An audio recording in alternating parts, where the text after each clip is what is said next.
ఆయన ఏవి ఎక్కడ ధరించాడో గమనించాడు. మనకు కూడా ఎవరితో ఎలా ఉండాలో తెలుస్తుంది. Human psychology.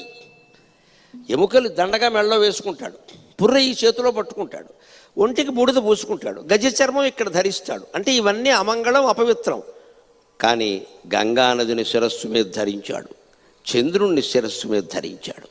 అంటే మంచి వాళ్ళని నెత్తికెత్తుకో, చెడ్డ వాళ్ళని కిందికి తొక్కేయి. అది శివుడి లెక్క. ఇది మంచి వాళ్ళని నెత్తి మీద పెట్టుకో, గంగానది చల్లదనం అది నెత్తి మీద పెట్టుకో, చంద్రుడు అమృత కిరణుడు నెత్తి మీద పెట్టుకో. విషం ఉంటుంది, పేకలో పెట్టి నొక్కేయి, కిందికి వెళ్ళొద్దు పైకి రావద్దు, అంతే. రెండు పక్కల నొక్కేసాడు, కిందికి వెళ్ళదు పైకి. నోద్గీర్ణం నగిలితం. శంకరాచార్య చెప్తారు శివానందరంలో, నగిలితం నోద్గీర్ణం. అది లోపలికి వెళ్ళలేదు, బయటికి రాలేదు. లోపలికి వెళితే లోపల లోకాలు పోతాయి, బయటకు వస్తే బయట లోకాలు పోతాయి. మొత్తం అలాగే ఉంచి భరించాడు మహానుభావుడు. తప్పదు, జీవితంలో తప్పదండి. అందరూ మనకి మంచివాళ్ళు కావాలంటే దొరుకుతారా?